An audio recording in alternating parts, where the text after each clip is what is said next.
जय सिया राम, राधे राधे। आपका हार्दिक स्वागत और अभिनंदन आज के संस्करण में, जिसका नाम है संस्कृति, श्रद्धा और सनातन। मैं हूं आपका होस्ट और दोस्त, मेरा नाम है सुमित वीर। भगवान श्री गणेश का नाम लेकर आज का शुभारंभ करेंगे और अपनी उसी श्रृंखला पे बात करेंगे जो हम करते रहे। मित्रों, मेरे जीवन का एक उद्देश्य है सनातन के दीपक को, सनातन की ज्योति को हर सनातनी के घर में, दिल तक और हर आखिरी झोपड़ी तक, हर आखिरी गांव तक पहुंचाना है। भारत में ही नहीं, विदेशों में भी जाना है। सनातन कितना महान है, कितना महानतम है, ये दुनिया को बताना और जताना है। और इस महायज्ञ में आपकी सहायता लगेगी, आपकी आहुति चाहिए होगी। हमारा QR कोड सामने, आप हमारे इस मिशन में जुटिए और अपने बहुमूल्य समर्थनों से इसे सशक्त कीजिए और प्रचंड कीजिए, ताकि ये विश्वव्यापी मिशन बन जाए। साथ ही आपको हम ये बता दें कि हमारा एक इनिशिएटिव है कि जिसमें हम परामर्श देते हैं sumitp.com के माध्यम से। देखिए, life, business, personal, professional, relationship, immigration, कुछ भी हो, तो इस पे आपको कोई भी समस्या हो, बच्चों के लेके, पढ़ाई को लेके, हम आपको परामर्श देते हैं। एक प्रैक्टिकल, साइंटिफिक आपको नॉलेज मिलती है, मैनेजमेंट वाली नॉलेज मिलती है। साथ ही में भाई सनातन इस विषय में क्या कहता है, आपकी कुंडली क्या कहती है, उसका अध्ययन क्या कहता है, उसके लिए जो आपका मिशन है उसमें क्या चीज़ों को समाहित किया जाए, जैसे कि किसी यंत्र की ज़रूरत है, किसी उपाय की ज़रूरत है, या किसी निधान या पूजा की ज़रूरत है, वो सब एक कंप्लीट 360 डिग्री हम आपको सोल्यूशन देते हैं। जो हमारा इनिशिएटिव, आप sumitpcollections.com पे जाके हमारे यंत्रों को देख सकते हैं, जो भी मंत्र आते हैं, जो आपके जीवन की दिशा और दशा को बदलने का सामर्थ्य रखते हैं। चलिए आते हैं आज के विषय पे। देखिए, बात हमारी हो रही थी कल, भाई अगर आप साथ रहेंगे, अगर एक परिवार साथ रहेगा, तो गायत्री मंत्र की बात करें, हम बात करें आरतियों की, हम बात करें पूजाओं की, हम बात करें रामायण का पाठ सुनने की, तो ये बच्चों में क्या कर रहे हो आप? ये बच्चों में एक कल्चर डाल रहे हो, एक बच्चों में आप एक प्रवृत्ति डाल रहे हो, आप एक उनमें एक चीज़ का समावेश कर रहे हो जो उनको धर्म से जोड़ता है। अगर साहब हमने बच्चों को धर्म से जोड़ा ही नहीं, तो उनसे धर्म की अपेक्षा कैसे करें? भाई वही वाली बात है, इंग्लिश पढ़ा ही नहीं शेक्सपियर पे, प्रश्न पूछ ले कहाँ से बताएगा भाई? तो ये कहीं ना कहीं आपकी और हमारी कमी रही है, जिसके कारण ये नहीं हुआ है।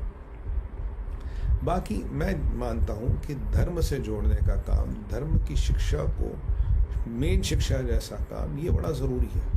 क्योंकि मेन शिक्षा पे जो स्कूल करिकुलम है, कॉलेज करिकुलम है, उस पर तो हमारा ध्यान रहता है। जबकि शिक्षा क्या है, इस पर हमने कल परसों बात की थी, विवेक। पर हमने शिक्षा को एक मार्कशीट के दायरे में बांध के छोड़ दिया। शिक्षा मार्कशीट नहीं है, शिक्षा मार्कशीट से बड़ी आगे की चीज़ है। अब हमने क्या किया साहब, हमने अपने बच्चों को धर्म की शिक्षा, धर्म का विवेक तो सिखाया ही नहीं। कल को बोलते बच्चे मंदिर नहीं जाते, कल को बोलते यार बच्चों में ये पाठ पूजा में आस्था नहीं, बच्चों को होली दिवाली में ज़्यादा वो नहीं रहता। भाई कैसे रहेगा? आपने उनको समझाया? कितने बच्चों को ये पता है कि दिवाली की रात पूजा करना कितना इम्पोर्टेंट है, जन्माष्टमी की रात पूजा करना कितना इम्पोर्टेंट है, शिवरात्रि हर महीने में एक बार आती है और महाशिवरात्रि और नॉर्मल शिवरात्रि में कितना फ़र्क है? नहीं पता। भाई अगर आप समझाएंगे, अगर हम उन्हें बताएंगे, तभी तो बात बनेगी ना। अब हमने तो साफ बताया नहीं, और कहते भाई कि ठीक है, घर में भजन है, कीर्तन है, आप ज़रा खड़े रहें। तो उन्हें लगता भजन कीर्तन का मतलब है कि हाँ, ये टेंट वाले को बुलाना, हलवाई को बुलाना है, आंटियों के लिए मतलब मालपुआ लाना है, हनुमान जी को चढ़ाने के लिए बूंदी लानी है। उन्हें लगता है भजन कीर्तन का मतलब लॉजिस्टिक्स।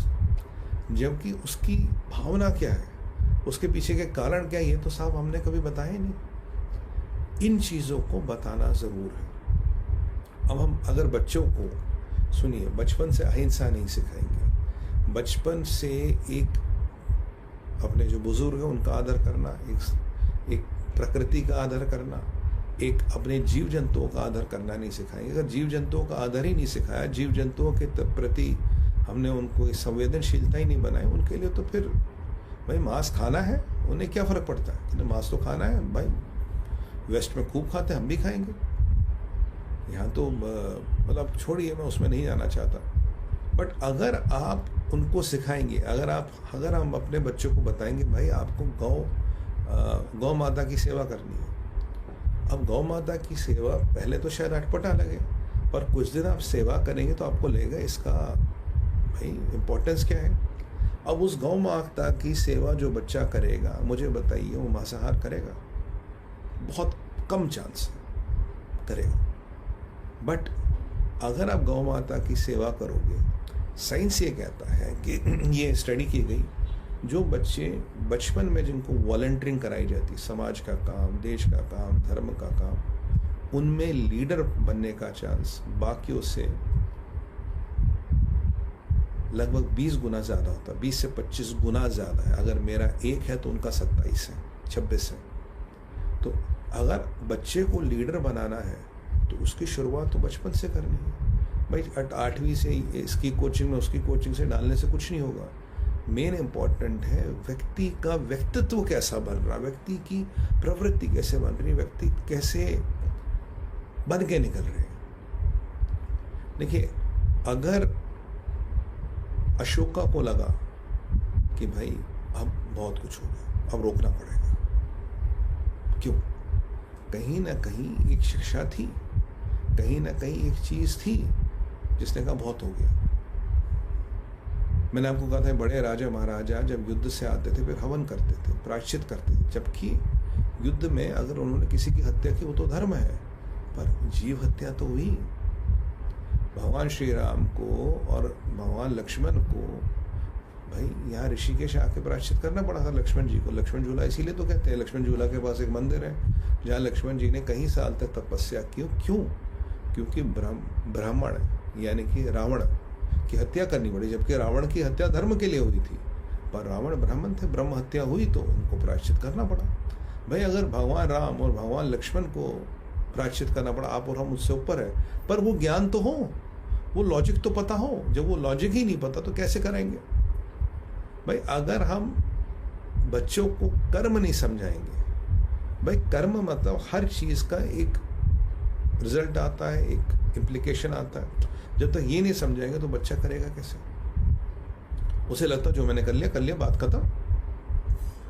मैं आपको एक छोटी सी कहानी सुनाता हूँ। मैं छोटा था तो मैं कुछ माता जी ने मेरी कुछ लेने भेजा और मैंने शायद 10 रुपए का नोट दिया था, 3-4 रुपए का सामान था, 6 रुपए मुझे वापस आने थे। दुकानदार से पता नहीं क्या गलती हुई, उसने सोचा 50 रुपए है, उसने मुझे 44 रुपये या 46 रुपये वापस दिए, 6 रुपये नहीं दिए। मैं घर आया बड़ा खुश, मैं इतना सा था। मैं कहा यार मम्मी ये पैसे मिले।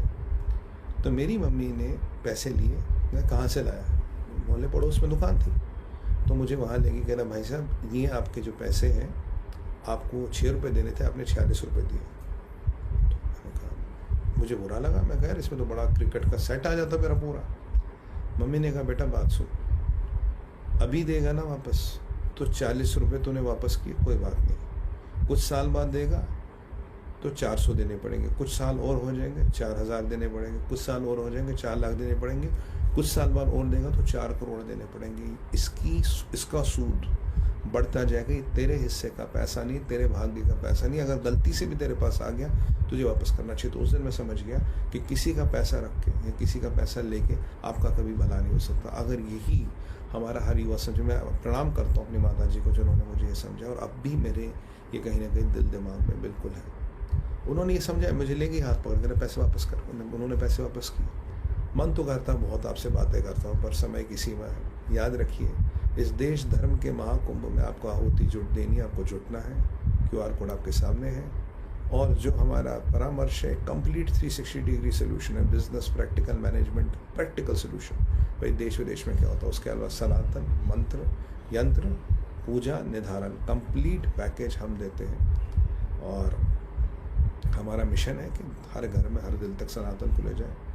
फिलहाल अभी तक के लिए तो यही है। आज मैं आपसे फिर आज्ञा चाहूँगा, कल फिर मिलेंगे आपसे।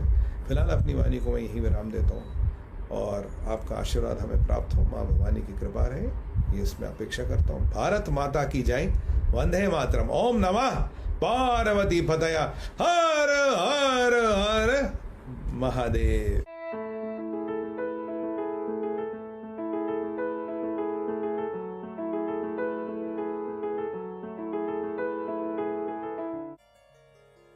हर हर महादेव।